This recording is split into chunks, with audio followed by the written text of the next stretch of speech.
Students कैसे हैं आप लोग। तो सॉरी इसलिए कि मुझसे डिले हो गई। आप लोगों को कंपटीशन एक्ट में समरी नहीं करा रहा अभी। पहले मैं जैसे आईबीसी मैंने कराया, फुल कराया आपको, आप फुल आईबीसी कंपटीशन ऐड करोगे। लेकिन इसमें मैंने एक चीज़ आप लोगों को कर दिया हुआ है कि मैं क्विक बनने की कोशिश करूँगा। जहाँ भी इरेलीवेंट सेंटेंस होंगी या इरेलीवेंट प्रोविजंस होंगी या प्रोविजंस ओवरलैपिंग होंगी, उसको मैं आपको बताते चलूँगा कि ये प्रोविजंस प्रीवियस प्रोविजंस की तरह ही है, ताकि आपको भी टाइम ना लगे इसको रिवीजन करने में। और जैसे आईबीसी का और इसका रिवीजन कंपटीशन का, ये मैं आपको कल प्रोवाइड कराने वाला हूँ, ठीक है। और जो आपकी ऑडियो क्लिप की है, मैंने ऑडियो क्लिप इसलिए डिले किया, देख रहा हूँ कि ऑडियो क्लिप में शायद आप लोगों को इतना इंटरेस्ट नहीं है। इट्स माइट बी पॉसिबल कि बहुत सारे ऑडियो क्लिप पहले से आप लोगों के पास हैं, तो मल्टीपल ऑडियो क्लिप शायद आप लोग ना जाना चाहो, लेकिन फिर भी मैं अपनी सेटिस्फैक्शन के लिए आप लोगों को ऑडियो क्लिप तो प्रोवाइड करा दूंगा, ठीक है। चलिए आइए कंपटीशन ऐड पढ़ते हैं। ये फुल कंपटीशन ऐड होगा। सॉरी मैंने एक भी चीज़ स्किप नहीं किया है, क्योंकि मुझे शॉर्टकट ज़्यादा पसंद नहीं है और नहीं चाहता हूँ कि आप लोग थोड़ा शॉर्टकट की तरफ भागने की कोशिश करो। ये देखना कंपटीशन ऐड का मैंने आप लोगों को नोट बना दिया हुआ है। कोई भी क्वेरी हो आपको, आप मुझे इस मेल पे मेल करना, ठीक है। जैसे मैंने पहले भी कहा था, मुझे एवरी नोट्स को प्रिपेयर करने में बहुत टाइम लगता है। तो अब मैं इसकी डिज़ाइन भी इसी तरह से करता हूँ ताकि आप लोगों को ये दिखने में भी अच्छा लगे और पढ़ने में भी अच्छा लगे। तो आप लोग अच्छे से करो। और क्वेश्चंस प्रैक्टिस की जहाँ तक बात है, मैं जो मैंने आप लोगों को कहा हुआ है वाइंडिंग अप कराने के बाद हम डायरेक्टर करेंगे, और डायरेक्टर के बाद हम क्वेश्चन प्रैक्टिस करेंगे पहले, उसके बाद बाकी चीज़ों की पढ़ने की कोशिश करेंगे, ठीक है।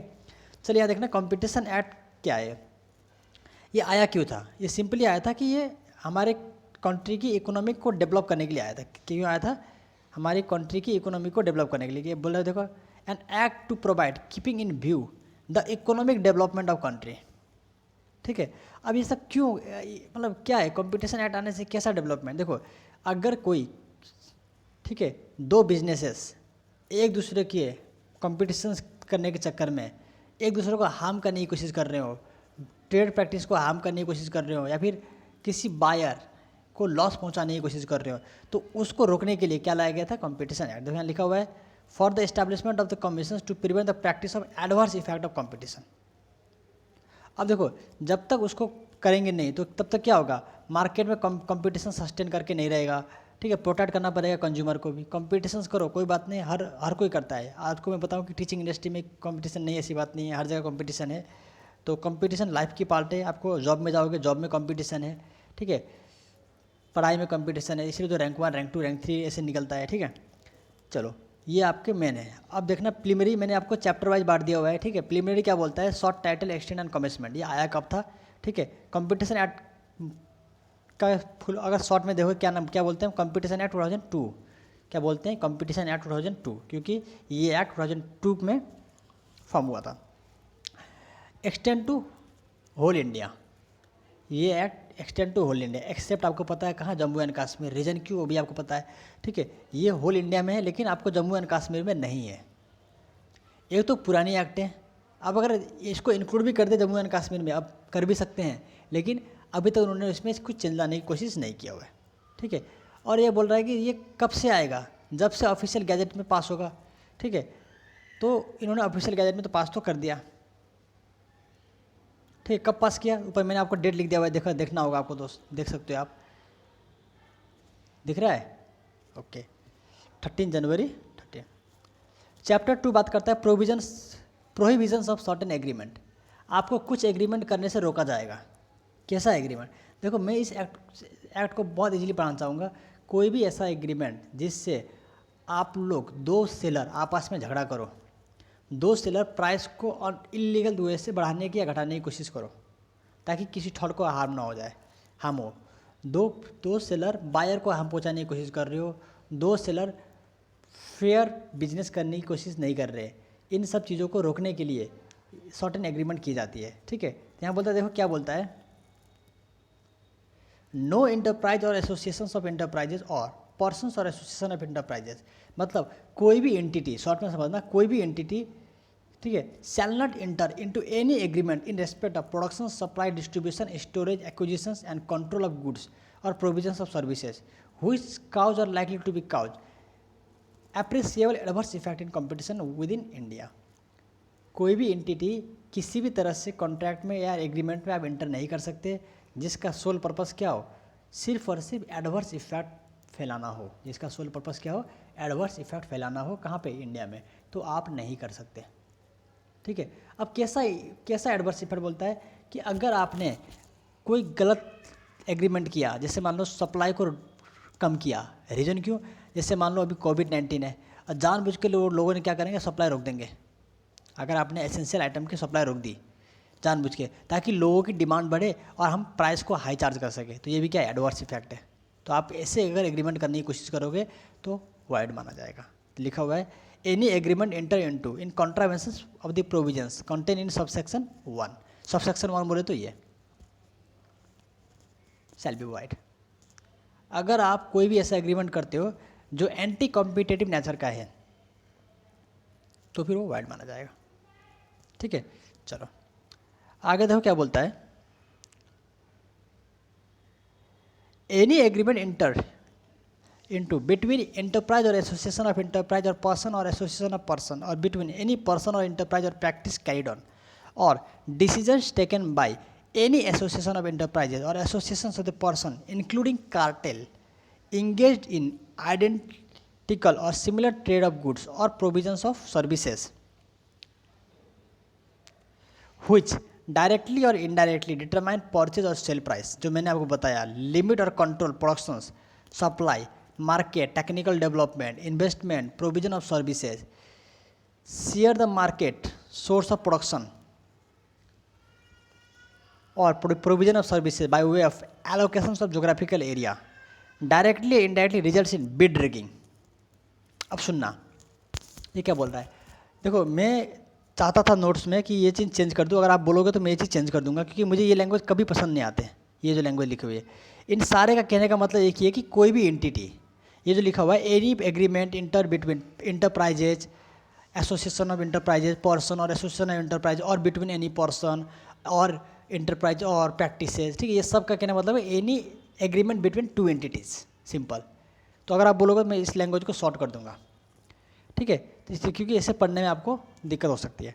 तो बोलता है कि अगर कोई भी एंटिटी अगर ऐसे एग्रीमेंट करता है आपस में, जिससे वो क्या करते हैं, मैं बोला था ना कि प्राइस फिक्सेशन करते हैं, खुद ही कोशिश करते हैं लिमिट करना प्रोडक्शन सप्लाई को, जैसे मैंने अभी कोविड-19 की बात की, आप सप्लाई रोकने की कोशिश कर रहे हो, ठीक है, वो खुद ही डिसाइड करना चाह रहे हैं, वो खुद ही डिसाइड करना चाहते हैं कि हम एरिया बांट लेते हैं, तू भाई इस एरिया में सेल करना, मैं इस एरिया में सेल करूँगा, हमने एरिया बांट लिया, ठीक है। अब तू भाई तेरा कस्टमर अगर आएगा वो मेरे एरिया का होगा, तू सामान नहीं बेचेगा उसको, ठीक है, और अगर मेरे पास ऐसा आया तो मैं भी सामान नहीं बेचूंगा, हम दोनों एक दूसरे को अपने कस्टमर को वापस भेज देंगे कि तू उस एरिया से खरीद, ये तू इस एरिया से खरीद। तो ऐसा काम किया तो इसे क्या माना जाएगा, एंटी कॉम्पिटेटिव एग्रीमेंट माना जाएगा। और ये सारे एग्रीमेंट क्या होते हैं, वाइड, ठीक है। अगला बोलता है डायरेक्टली और indirectly results in bid rigging और कॉल्यूसिव बिडिंग। ये बिड रिगिंग क्या होता है, ठीक है, बिड मतलब बिडिंग लगाना, ठीक है, बोली लगाना, ठीक है, मैंने इसके आपको नोट में लिख भी दिया हुआ है बिड रिगिंग का मतलब क्या होता है, देख लेना, आप पढ़ लेना, ठीक है, या मैंने लिख भी दिया हुआ है नोट, ठीक है। मतलब सिंपल सी बात है, बिड रिगिंग का मतलब कि आप प्राइस को इलीगल वे से डिटरमाइन करने की कोशिश कर रहे हो, प्राइस को क्या करने की कोशिश कर रहे हो, इलीगल वे से डिटरमाइन करने की कोशिश कर रहे हो, ठीक है, तो इससे बोलते हैं बिड रिगिंग, ठीक है। आप मान लो बिडिंग करने गए, लेकिन आप चाहते हो कि पहले से ऑनर से कॉन्टैक्ट कर लेते हैं और प्राइस को फ्लक्चुएट कर देंगे, ठीक है, इसे बोलते हैं बिड रिगिंग, मतलब प्राइस को डिटरमाइन कर लेना पहले ही, ठीक है, वो भी इलीगल वे से, ठीक है, इसे बोलते हैं बिड रिगिंग, ठीक है। तो अगर आप बिड रिगिंग करने की कोशिश भी करते हो, क्या माना जाएगा, गलत माना जाएगा, वाइड होगा, ठीक है। अगला क्या बोलता है देखो, provided that nothing contain in this subsection shall apply to any agreement enter into by way of joint venture if such agreement. देखो हमने आपको रिस्ट्रिक्शन लगाया है, ये क्या बोलना चाह रहा है मैं बताता हूँ कि हमने आपको रिस्ट्रिक्शन लगाया है कि आप कोई भी ऐसा एग्रीमेंट नहीं करोगे, लेकिन अगर आप अच्छी सोच लेके एग्रीमेंट करते हो जिससे किसी को एडवर्स इफेक्ट नहीं होता, तो उस एग्रीमेंट को हम वाइड नहीं कहेंगे, टेंशन मत लो, उस एग्रीमेंट को वाइड नहीं कहेंगे। ये बोलना चाह रहा है कि अगर आपके एग्रीमेंट से किसी की इफिशिएंसी ऑफ प्रोडक्शन या सप्लाई या डिस्ट्रीब्यूशन इंक्रीज होता है तो इसको हम, ऑब्वियसली बात है ये तो कॉम्पिटिटिव नेचर का है, लेकिन एग्रेसिव नहीं है, एंटी कॉम्पिटिटिव नहीं है, तो इसको वाइड नहीं माना जाएगा, ठीक है। चलो अगला क्या बोलता है, देखो ये बहुत इंपॉर्टेंट है। ये और जो अभी आपको मैंने पढ़ाया ये आपके एग्जाम में लगातार आते रहते हैं। ये आपके एग्जाम में लगातार आते रहते हैं। इसका बार बार जिक्र भी होता है आपको कार्टेल बोल के। ये आपके, अगर मैं आपको अटेम्प्ट की बात याद दिलाऊं तो टाई इन एग्रीमेंट आपको हर 2-3 अटेम्प्ट में आता रहता है। ये आपको शायद tie in agreement I think मई 19 में आया हुआ है, और कार्टेल आई थिंक आपका कार्टेल शायद नवंबर 19 में आया हुआ है ओल्ड सिलेबस में आई थिंक। ठीक है, एक बार देख लेना, ये आता रहता है। ठीक है, लगातार ये दोनों चीज़ आते रहते हैं कंपटीशन एक्ट के, ये आपको देखना है। ठीक है, कार्टेल भी देखना है और ये टाई इन एग्रीमेंट, ये जो मैं बड़ा बताने वाला हूँ ये भी देखना है। ये आपको आते रहते हैं एग्जाम में। क्या बोलता है, एनी एग्रीमेंट एमॉन्ग इंटरप्राइज और पर्सन ए डिफरेंट स्टेट और level of productions chain in different market in respect of productions supply और डिस्ट्रीब्यूशन स्टोरेज सेल और price of trade practices of goods including tie in agreement, exclusive supply agreement, exclusive distribution agreement, refuse to deal, resale price, shall be an agreement in contravention with subsection 1 if such agreement cause or is likely to cause appreciable adverse effect in competition। ये क्या कहना चाह रहा है, देखो simple सी बोलना चाह रहा है कि कोई भी ऐसा आप टाई इन एग्रीमेंट करते हो, ठीक है, या फिर सप्लाई एग्रीमेंट करते हो। टाई इन एग्रीमेंट का मतलब हम टाई हो जाते हैं और हम डिसीजन मिल के लेंगे, ठीक है, या फिर सप्लाई के रिगार्डिंग एग्रीमेंट करते हैं, भाई इतना सप्लाई हम करेंगे, इतना सप्लाई तू करना। ठीक है, डिस्ट्रीब्यूशन चैनल फिक्स कर लेते हैं, तो इस एरिया में डिस्ट्रीब्यूट करना, मैं इस एरिया में डिस्ट्रीब्यूट करूँगा, या फिर हम सिर्फ इतना डिस्ट्रीब्यूट करेंगे, लिमिट लगा देंगे। या रिफ्यूजल टू डील, कोई सामान, अगर कोई हमसे सामान खरीदने आ रहा है तो हम इस इंसान को नहीं देना है, इसको देना है। या फिर ये सामान के बदले अगर तो एक खरीदना है तो बी भी खरीदना पड़ेगा, वरना ए नहीं मिलेगा। इस टाइप की अगर आप एग्रीमेंट करते हो तो आपको इस एग्रीमेंट का वॉइड माना जाएगा और आप पे कॉन्ट्रावेंशन लग सकता है, पनिशमेंट लग सकता है।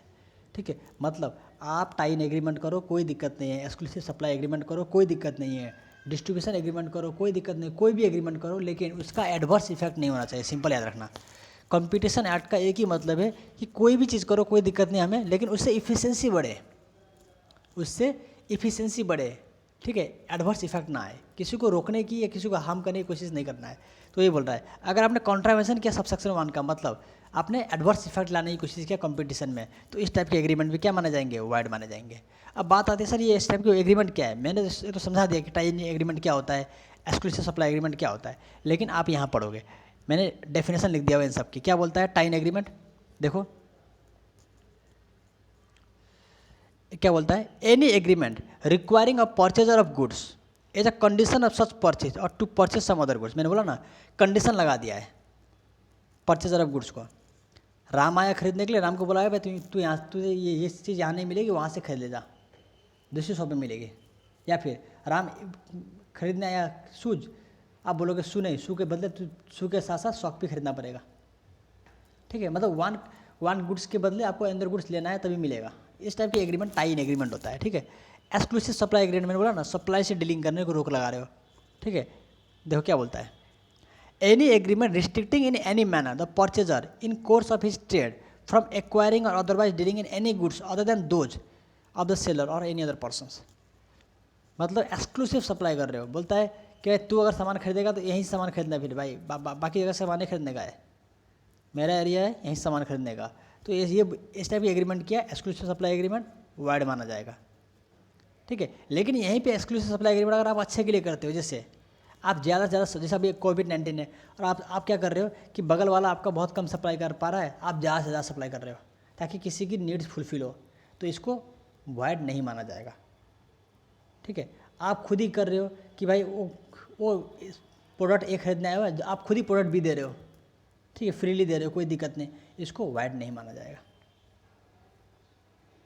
ठीक है, चलो अगला होता है एक्सक्लूसिव डिस्ट्रीब्यूशन एग्रीमेंट। ठीक है, अब ये एक्सक्लूसिव डिस्ट्रीब्यूशन, नाम ही देखो एक्सक्लूसिव मतलब खुद ही, और डिस्ट्रीब्यूट करना, डिस्ट्रीब्यूट। ठीक है, अगर आप देखो डिस्ट्रीब्यूशन चैनल पे किसी को रोक रहे हो, लिमिट लगा रहे हो, ठीक है, तो फिर ये भी वाइड माना जाएगा। जैसे any agreement to limit, restrict और विदहोल्ड द आउटपुट और सप्लाई ऑफ गुड्स और एलोकेट एनी एरिया और market of for the disposal और सेल ऑफ गुड्स। आप गुड्स को सेल करने के लिए या गुड्स को ट्रांसफ़र करने के लिए आप रिस्ट्रिक्शन लगा दे रहे हो किसी भी पर्सन्स पे, और इस टाइप की एग्रीमेंट उस पर्सन के साथ करने जा रहे हो, तो इसको वाइड माना जाएगा, क्योंकि ये एंटी कॉम्पिटिटिव माना जाता है। ठीक है, आपके पीएम में इससे क्वेश्चन भी है, ओल्ड सिलेबस के पीएम में क्वेश्चन है, ठीक है। इससे रिफ्यूजल टू डील, मैंने बोला ना कि आप ऐसा तरीका अपना रहे हो किस पर्सन को बेचना है किस पर्सन को नहीं बेचना है, इस टाइप की डीलिंग कर रहे हो तो रिफ्यूजल्स टू डील है, ये वाइड माना जाएगा। रिसेल प्राइस मेंटेनेंस, ठीक है। अब ये रिसेल प्राइस मेंटेनेंस मतलब क्या होता है, आप प्राइस को मेंटेन करने की कोशिश कर रहे हो। देख भाई, एक सेलर आया आपके साथ सामान खरीदने के लिए, आप उसको बोल रहे हो देख भाई मेरे से सामान लेके जा रहा है, अब तू इसको बेचेगा इतने रुपए में, इससे कम में नहीं बेचेगा, इससे ज़्यादा में नहीं बेचेगा, तो आप प्राइस फिक्सेशन करने की कोशिश कर रहे हो, ये माना जाएगा रिसेल प्राइस एग्रीमेंट मेंटेनेंस, और ये वाइड माना जाएगा। समझ रहे हो? चलो अगला देखो क्या बोलता है,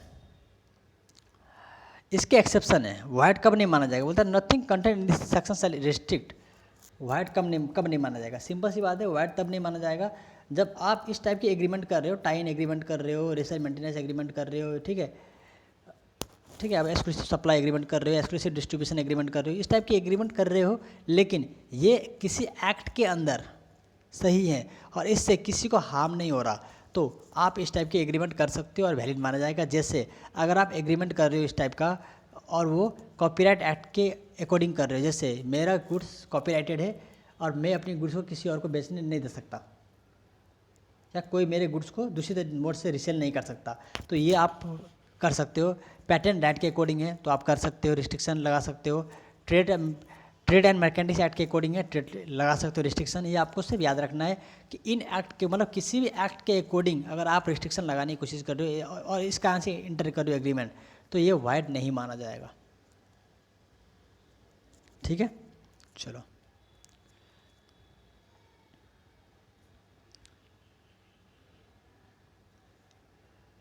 अगला देखना, prohibitions of abuse of dominant positions. Dominant positions क्या होता है, पावरफुल, ठीक है, पावरफुल किसी को पोजीशंस को डोमिनेट करेगा, हाँ, उसको दबा के रखेगा, समझ रहे हो। मतलब आप की शेयर अगर मार्केट में ज़्यादा है, आपकी वैल्यू मार्केट में ज़्यादा है, आपकी इज्जत मार्केट में ज़्यादा है सॉरी, तो आप उसको रोकने की कोशिश कर रहे हो। ये बोलता है अगर इस टाइप की अगर आपने डोमिनेंट पोजीशन का फ़ायदा उठाने की कोशिश किया तो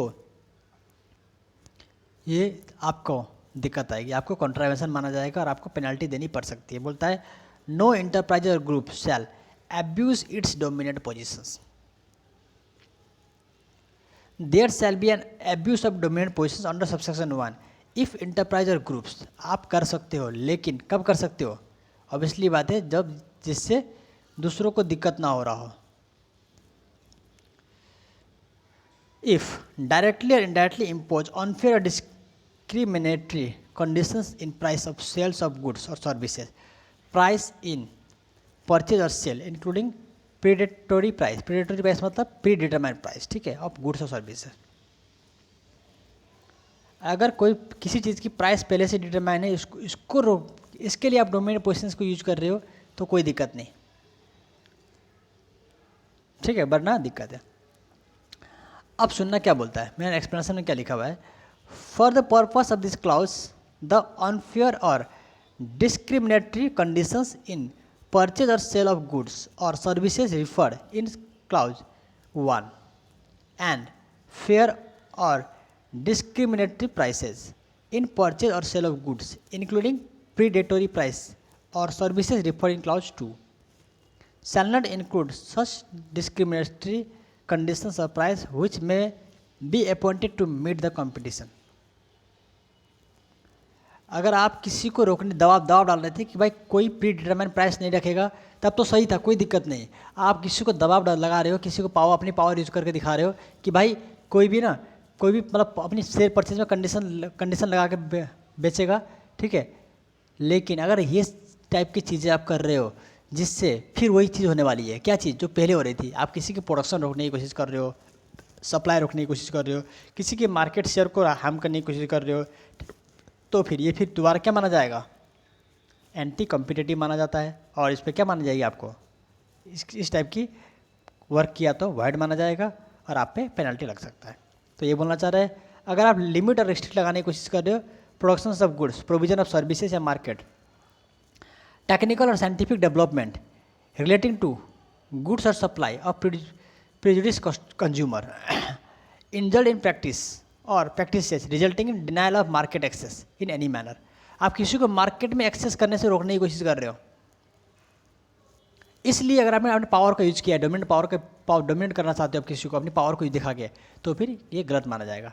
वही चीज़ लिखे हुए यहाँ पे कि make conclusions of contract subject to acceptance by another parties, ठीक है। यूज इज डोमिनेंट पोजिशन से one relevant market to enter into another market, मतलब आप अपनी पावर से एक मार्केट से दूसरे मार्केट में इंटर करने की कोशिश करो, ये सारे क्या माने जाते हैं, एंटी कॉम्पिटिटिव माने जाते हैं, जो कि आप नहीं कर सकते, ठीक है।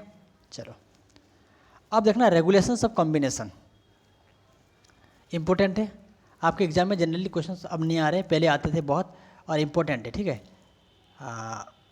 देखना क्या बोलता है। आप कॉम्बिनेशंस करने को ले, द एक्विजिशंस ऑफ वन और मोर इंटरप्राइजेज बाय वन और मोर persons or merger or amalgamations of enterprises shall be combinations of such enterprises and persons or enterprises if any acquisitions where. देखो कॉम्बिनेशंस करने की कोई दिक्कत नहीं है, लेकिन उसकी लिमिट है, वरना आपको इस एक्ट को फॉलो करना है। लिमिट क्या बोलता है, एनी एक्विजिशंस, कोई भी acquisitions where the parties to the acquisition, जो पर्सन्स एक्वायर कर रहा है, बीइंग अ एक्वायरर और द एंटरप्राइजेज व्हिच कंट्रोल और शेयर द वोटिंग राइट्स और assets have been acquired or being acquired jointly by. अगर किसी का एसेट एक्वायर हुआ जा रहा है किसी एक्वायर के द्वारा, और उनकी एसेट की वैल्यू अगर क्या बोलता है, आइदर इन इंडिया, सिर्फ इंडिया की बात करेंगे, एसेट की वैल्यू अगर 1000 करोड़ से ज़्यादा है, या फिर टर्नओवर मोर देन 3000 करोड़ से ज़्यादा है, और इंडिया और आउटसाइड दोनों का ले ले, अगर इंडिया में कितना 1000 और 3000, और इंडिया से बाहर ले ले, कितना है एसेट की वैल्यू, बोलता है एसेट वैल्यू इज 500 मिलियन $, और टर्नओवर कितना होगा, ऑब्वियसली बात है 15,000। समझ रहे हो कैसे, देखो याद कैसे करना है, 1 था, 1 इंटू 5 5,000, यहाँ पे कितना है 3 इंटू 5 15,000, तो टर्नओवर कितना 15,000। देखो टर्नओवर कितना 15,000, ठीक है। लेकिन इन सब में रिस्ट्रिक्शन क्या है, ये जो डॉलर का अमाउंट है, इसमें बोलता है कम से कम 500 crore including at least 500 crore Indian में होना चाहिए। कहाँ होना चाहिए, इंडिया में होना चाहिए, एसेट की वैल्यू में, और टर्नओवर की वैल्यू में सेम वही 5000 करोड़ का होना चाहिए टर्नओवर की वैल्यू में, सॉरी टर्नओवर की वैल्यू में 1500 करोड़ कहाँ होना चाहिए, इंडिया में होना चाहिए। या फिर कोई ग्रुप मिलके कर रहा है, सेम वही बात है, इंडिया में एसेट की वैल्यू कितना 4000 करोड़, ठीक है, फिर टर्नओवर कितना 12,000 करोड़, वही अगर इंडिया और आउटसाइड इंडिया है तो इसमें क्या करो तो 5-5, ठीक है। 4 का कितना है एसेट वैल्यू 2 मिलियन करोड़, और टर्नओवर कितना 6 मिलियन करोड़, लेकिन यहाँ भी इंक्लूडिंग है। अगर आप इंडिया से बाहर की बात करो ना तो कुछ इंक्लूड करना है, इंक्लूडिंग इंडिया में कितना होना चाहिए, कम से कम 500 करोड़, सेम ऊपर वाला, और यहाँ पे भी कितना 1500 करोड़ इंडिया से बाहर है, तो टर्नओवर इंक्लूडिंग 1500 करोड़ इंडिया का होना चाहिए, और मैक्सिमम टर्नओवर कितना ज़्यादा हो गया तो 6 मिलियन से ज़्यादा हो गया तो, और सेम वही एसेट की बात करें तो 2 मिलियन से ज़्यादा हो गया तो, लेकिन उसमें से इन इंडिया में कितना 500 करोड़, ठीक है। या फिर आप एक्वायरिंग करना चाह रहे हो या कंट्रोल करना चाह रहे हो, या फिर आपकी एक्वायरिंग या कंट्रोल एक ऐसे पर्सन के द्वारा किया जा रहा है, ठीक है, जो ऑलरेडी दूसरे एंटरप्राइजेस की प्रोडक्शंस डिस्ट्रीब्यूशंस का क्या करता है, संभालता है, ठीक है, जो जिसका काम और वर्क क्या है सिमिलर टाइप का है, and the enterprises over which the control has been acquired along with the enterprises over the acquirer has already direct or indirect control relationship and jointly have either in India 1000 crore or 300 crore turnover, India और outside India, ये same चीज़ है। मैं आपको short में बताता हूँ, ये चीज़ same है, इसका मैं बताना चाह रहा हूँ कि मैं इसको हटा भी दूंगा आपके नोट से, ठीक है। ये सारी चीज़ें सेम है। क्या बोलता है देखो, अगर आप ऐसा एग्रीमेंट कर रहे हो, ठीक है, इंडिविजुअल बेस पे, जिसका इंडिया में एसेट की वैल्यू कितना 2000 करोड़, एसेट की वैल्यू कितना 2000 करोड़ इंडिया में, ठीक है, सॉरी 1000 करोड़ इंडिया में, और जिसका टर्नओवर कितना 3000 करोड़, और इंडिया और आउटसाइड इंडिया के दोनों मिला लो तो इंडिया में कितना एसेट की वैल्यू 5 मिलियन, ठीक है। इसमें से इंक्लूडिंग 500 करोड़ का कहाँ का होना चाहिए, इंडिया का होना चाहिए। और टर्नओवर कितना 15 मिलियन, ठीक है। टर्नओवर 1500 मिलियन, इसमें से 15 करोड़ कहाँ का होना चाहिए, इंडिया का होना चाहिए। और सब ये ग्रुप की बात करोगे, ये तो इंडिविजुअल बेस पे है। अगर आप ग्रुप की बात करो तो ग्रुप में ले लेना है आपको, ठीक है। ग्रुप में आप ले लोगे कितना 4000 करोड़ और 12,000 की टर्नओवर। और ग्रुप में भी इन इंडिया का है तो, और इंडिया और आउटसाइड इंडिया दोनों मिला के करो तो टर्नओवर कितना ले लेना है, टर्नओवर 600 मिलियन। इसमें से इस 600 मिलियन टर्नओवर में से 1500 करोड़ तो कहाँ का, इंडिया का। और एसेट कितना 2 मिलियन, तो 2 मिलियन में सर 2 बिलियन में कहाँ कितना होना चाहिए इंडिया में, वही 500 करोड़, ठीक है। और इस टाइप की इंटरप्राइज है जिसकी लिमिट ये है, और उससे अगर कोई बंदा उसकी कंट्रोलिंग करता है और वो आज आपका भी कंट्रोलिंग कर रहा है, तो भी क्या माने जाओगे आप, इस कॉम्बिनेशन एक्ट के अंदर फॉल कर रहे हो, ये माने जाओगे, ठीक है। यहाँ पे ये लिखा हुआ है। ये सारे कहने का मतलब ये है कि ये वो पर्सन जो इस टाइप की इंटरप्राइज कंट्रोल करता है, जिसका लिमिट क्या है, सेम जो ऊपर दिया हुआ है, कोई चेंज नहीं है, ठीक है। देखो क्या बोलता है, any merger or amalgamations in which the enterprises remaining after merger or the enterprises created as the results of the merger. Each case may be have either in India asset of the value 1000 crore और turnover 3000 crore। अगर आप merger भी कर रहे हो ऐसे enterprise के साथ जिसकी एसेट की वैल्यू कितनी है 1000 और टर्नओवर 3000 इन इंडिया, इंडिया और आउटसाइड इंडिया दोनों मिला के एसेट की वैल्यू कितनी है 500 मिलियंस या टर्नओवर की वैल्यू 1500 मिलियन, सेम वही ऊपर वाली कंडीशन जो ऊपर आपने पढ़ा सबसे ऊपर पढ़ा, ठीक है। लिमिट सेम है हर जगह, ठीक है। 2 ही लिमिट है, मैं इसको समरी में डाल दूंगा नीचे, 2 ही लिमिट है, ठीक है। तो क्या माने जाओगे आप, कॉम्बिनेशन में फर्क कर, सेम वही बात बोल रहा है कि अगर मर्जर ही है लेकिन ग्रुप का है तो ग्रुप वाले भी लिमिट सेम है जो ऊपर आपने पढ़ा, ठीक है। 4000 12,000 200 6 बिलियन में से कितना 1500 करोड़ इंडिया का, सेम वही लिमिट है, ठीक है। चलो क्या बोलता है, ग्रुप मीन्स, अब ग्रुप का मतलब समझना। ग्रुप का मतलब होता है जो एक दूसरे का पे तो कंट्रोल का मतलब क्या होता है, जो एक दूसरे के मैनेजमेंट को कंट्रोल कर रहा हो, एक दूसरे को बिजनेस को कंट्रोल कर रहा हो, एक दूसरे के बिजनेस को मैनेज कर रहा हो। ग्रुप का मतलब होता है जो 26% या ज़्यादा का वोटिंग रखता है दूसरे एंटरप्राइजेज में, या फिर जो अपॉइंट करता है एक ऐसा मेंबर, ठीक है, जो दूसरे एंटरप्राइज का 50% से ज़्यादा का वोटिंग रख के लेके आता है, शेयर लेके आता है, या कोई जो दूसरे को कंट्रोल या मैनेज कर रहा हो, इससे हम ग्रुप बोलते हैं, ठीक है। चलो अगर देखना रेगुलेशंस ऑफ कॉम्बिनेशंस क्या बोलता है, ये इंपॉर्टेंट है, ध्यान सुनना आप। नो पर्सन्स और enterprises shall enter into a combination which cause are likely to cause an appreciable adverse impact in competition. अगर आप ऊपर की लिमिट को पूरा नहीं करोगे तो आपको फिर आपको करने नहीं दिया जाएगा। बोलता है ऐसे एंटरप्राइजेस को जिसका कॉम्बिनेशंस करने का, जो मर्जर होने का या फिर ग्रुप बन के डिसीजन लेने का मेन पर्पस क्या था, एडवर्स इफेक्ट फैलाना था, तो आपको नहीं किया जाएगा और ऐसे एग्रीमेंट क्या माने जाएंगे, वाइड माने जाएंगे, ठीक है। जो क्या लिखता है, subject to the provisions contain in subsection 1, ये ऊपर जो लिखा हुआ है नो पर्सन सेल इंटरप्राइज, ये सबसेक्शन 1 की बात कर रहा है। एनी पर्सन और इंटरप्राइजेज हु और which purpose to enter into a combination shall notice to the commission in the form as may be specified or the fee as may be determined by the regulation disclosing the details of the proposed combination within 30 days of approval of the proposals relating to merger and acquisitions, ठीक है, by the board of director of the enterprises concerned with such merger and acquisition। क्या बोलता है कि अगर आप मान लो कोई भी ऐसा एग्रीमेंट कर रहे हो जो आपको लगता है कि कॉम्पिटिटिव नहीं है या कॉम्पिटिटिव है, तो भी आप पहले चुपचाप क्या करोगे, 30 दिन के अंदर, जिस दिन आपके बोर्ड ऑफ डायरेक्टर ने परमिशन दे दिया आपको मर्जर एंड एक्विजिशन करने का, उसके 30 दिन के अंदर आप अपने फॉर्म में जो है कॉम्बिनेशन एक्ट के जो फॉर्म बने हुए हैं और उसमें प्रिस्क्राइब फी पे करके उनको आप एप्लीकेशन दोगे, पहले उनसे आप परमिशन लोगे, ठीक है। या एग्जीक्यूशन ऑफ एनी एग्रीमेंट, मतलब 30 दिन के अंदर अगर मर्जर एक्विजिशन नहीं कर रहे, कोई भी कॉन्ट्रैक्ट कर रहे हो, उस कॉन्ट्रैक्ट को होने के 30 दिन के अंदर आप क्या करोगे, कॉम्बिनेशन को भेजोगे एप्लीकेशन कि इसको अप्रूवल देने के लिए।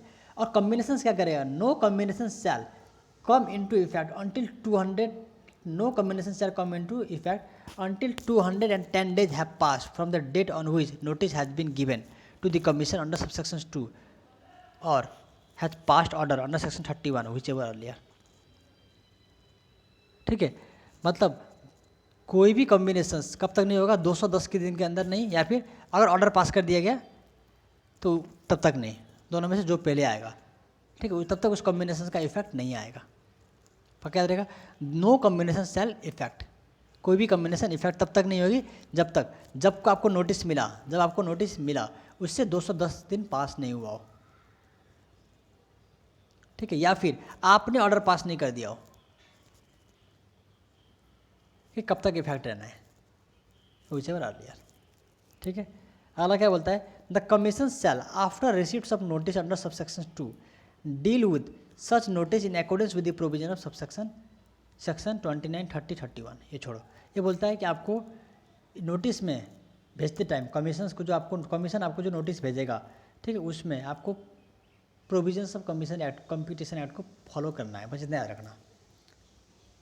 The provisions of this section shall not apply to the share subscription or financing facility or any acquisition by public financial institutions, foreign institutional investor or bank or venture capital fund pursuance to any covenant of the loan agreement or investment agreement. कोई अगर loan agreement or investment agreement के तहत, ठीक है, किसी भी financial facility को करने के लिए अगर एग्रीमेंट करता है तो उन पे ये कमीशन एक्ट की ये गाइडलाइंस नहीं लगेगी। लेकिन वो लोग कौन कौन हैं, तो वो लोग बोलता है एक पब्लिक फाइनेंशियल इंस्टीट्यूशंस पे नहीं लगेगा, फॉरेन इंस्टीट्यूशनल इन्वेस्टर पे नहीं लगेगा, वेंचर्स कैपिटल फंड पे नहीं लगेगा और किसी भी बैंक पे नहीं लगेगा। मतलब bank, financial institutions, foreign institutional buyer और वेंचर्स कैपिटल फंड को ये कमीशन एक्ट की लिमिट को फॉलो नहीं करना है अगर वो कोई मर्जर या एक्विजिशन करने की कोशिश कर रहे हैं तो। ठीक है, चलो अगला क्या बोलता है, देखो, the public financial institutions, foreign institutional investors or bank or ventures capital fund refer to in subsection 4 जो ऊपर रिफर किया था, shall within 7 days from the date of the acquisition file in the form as may be specified by regulations with the commissions the details of acquisition including details of control circumstances for exercise of such control। ये क्या बोल रहा है कि देखो आप पे act तो नहीं लगेगा, कोई दिक्कत नहीं, लेकिन जिस दिन आप इस टाइप की कॉम्पिटिशन्स कर रहे हो या इस टाइप की एग्रीमेंट करने की कोशिश कर रहे हो और वो अप्रूवल आपने दे दी एग्रीमेंट करने का, उसके 7 दिन के अंदर आप कमीशंस को एक फॉर्म में भेज के बताओगे कि आपने किस टाइप का एक्विजिशंस किया है, उसका नेचर क्या है, ठीक है, और उसका पर्पस क्या है। किसको बोला ये बैंक, फाइनेंशियल इंस्टीट्यूशंस को, फॉरेन इंस्टीट्यूशनल बायर्स को और वेंचर कैपिटल फंड को बोला है। ठीक है, चलो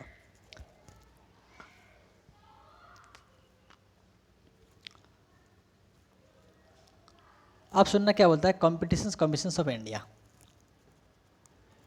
यहाँ लिखा हुआ है कि बोलता है कि जिस दिन इफेक्ट में आ जाएगा उस दिन से कॉम्पिटिशन कमीशन ऑफ इंडिया का फॉर्मेशन हो जाएगा।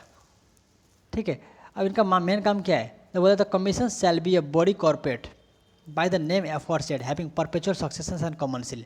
ये एक बॉडी कॉर्पोरेट होंगे जिसका अपना कॉमनसिल होगा और परपेचुअल सक्सेशन होगा। सेम वही चीज़ है जो आप कंपनी एक्ट में पढ़ते हो। ठीक है, हेड ऑफिस कहाँ होगा, जहाँ डिसाइड करेंगे वहाँ हेड ऑफिस होगा। लिखा हुआ है head office of commission shall be such as may be decided by government. ठीक है, क्या बोलता है, तो commission may establish offices at any other place in India, कहीं भी वो अपना ऑफिस खोल सकता है। ठीक है, अगला कहते हैं कंपोजिशंस याद करना है आपको। कंपोजिशंस क्या होते हैं कमीशंस का, ये आपको याद करना है। कंपोजिशंस क्या होते हैं, बोलोगे एक चेयरपर्सन होता है और मिनिमम 2 या मैक्सिमम 6 अदर मेंबर होते हैं। मतलब एक चेयरपर्सन होगा उसके बाद 2 से लेकर 6 तक अदर मेंबर होंगे जिसका अपॉइंटमेंट कौन करेगा, सीजी। इसका मतलब चेयरपर्सन के बाद भी 2 मिनिमम लोग होने चाहिए और मैक्सिमम 6 तक रख सकते हो, उससे ज़्यादा नहीं रखना है। कहाँ पे, कमीशंस के कंपोजिशन में। जो कमीशंस कौन है, वही कमीशन है जो आपकी एग्रीमेंट को देखता है कि आपका एग्रीमेंट किस टाइप के नेचर का है, आपका एग्रीमेंट जो ऊपर की लिमिट है इसको क्रॉस तो नहीं कर रहा है। ठीक है, एंटी कॉम्पिटिटिव वर्क तो नहीं कर रहे हो आप, इसकी कॉन्स्टिट्यूशन की बात कर रहा है। ठीक है, 2 देखो क्या बोलता है, द चेयरपर्सन और every other member shell be a person of ability, integrity and standing and who has special knowledge of such. ये छोड़ो, पढ़ना ही नहीं है, मैं बताता हूँ। आपने एनसीईआरटी में भी पहले पढ़ते थे कि ये जो अदर मेंबर होंगे ये अदर मेंबर और चेयरपर्सन के क्राइटेरिया क्या है, क्वालिफिकेशंस की क्राइटेरिया क्या है, बोलते कुछ नहीं है। अगर आप इंटीग्रिटी हो, आप में एक्सपीरियंस है, आप में बिजनेस प्रैक्टिस का, इकोनॉमिक्स का, ठीक है, कंपटीशन से रिलेटेड कोई भी मैटर्स का, फाइनेंस, लॉ, टैक्सेशंस की नॉलेज है और 15 साल का एक्सपीरियंस रखते हो, कितने साल का एक्सपीरियंस, 15 साल का, तो आप कमीशंस बोर्ड के मेंबर बनने के लिए एलिजिबल हो। ठीक है, और याद रखना ये जो चेयरपर्सन और अदर मेंबर होते हैं ये सारे कौन होते हैं, होल टाइम मेंबर होते हैं, पार्ट टाइम नहीं होते। चेयरपर्सन और अदर मेंबर सारे कौन होते हैं, होल टाइम मेंबर होते हैं। आपके एमसीक्यू में ये आ सकते हैं। ठीक है, चलो ये इंपॉर्टेंट है, आपको याद करना है। सिलेक्शंस कमेटी, ये आपको याद करना है, selections committee for chairperson and member of commission. Chairperson और मेंबर ऑफ कमीशन के लिए एक सिलेक्शन कमेटी बनाई जाती है।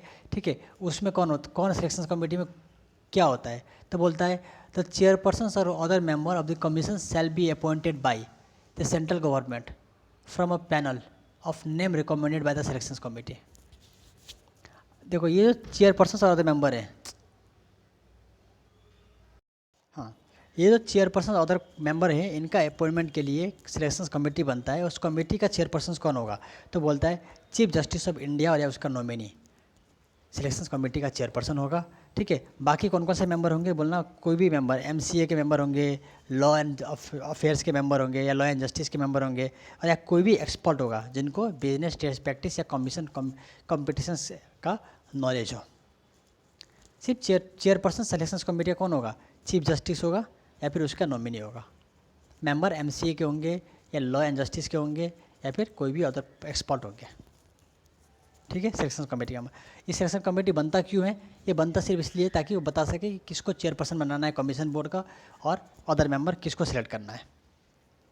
ठीक है, अब सिलेक्शन कमेटी का टर्म और मैनर के लिए क्या बोलता है, ये होगा एज में भी सच, एज में भी स्पेसिफाइड, कोई फिक्स नहीं है। ठीक है, सिलेक्शन कमेटी के टर्म कोई फिक्स नहीं है, ये एज में भी सच, एज में भी स्पेसिफाइड है।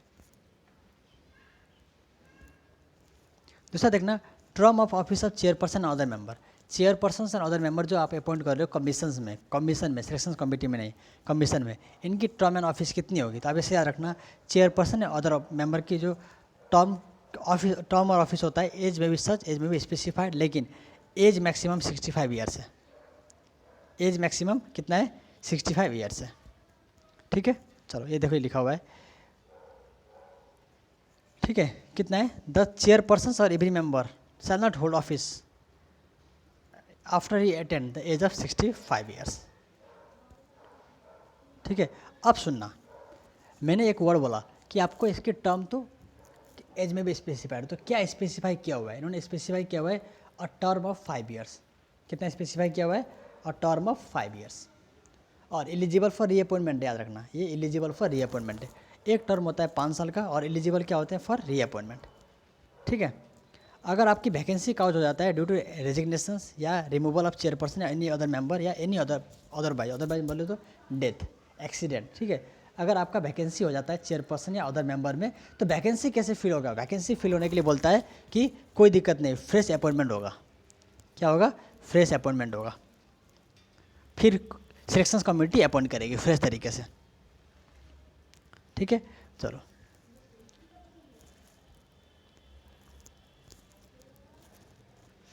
तो क्या बोलता है, in the event of occurrence of vacancy in the office of chairperson by reason of his death, resignation or otherwise the senior most member shall act as the chairperson until the death on which the new chairpersons get appointed। Same NCLT की तरह बात है कि chairperson का अगर death हो गया, vacancy count होगी, तो जब तक चेयरपर्सन का अपॉइंटमेंट नहीं होगा तब तक जो सीनियर मेंबर होंगे वही क्या करेंगे, ये चेयरपर्सन में एक्ट करेंगे।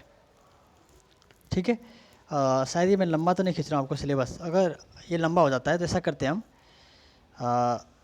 कि इसको यहीं पे रोक के इसके पार्ट को ना 3 पार्ट कर देते हैं। ठीक है, हम कंपटीशन एक्ट को भी 3 पार्ट कर देते हैं ताकि आपको दिक्कत ना हो। ठीक है, चलो all the best for examination, अच्छे से पढ़ो आप लोग। ठीक, कोई भी दिक्कत आप मुझे बताना। Thank you.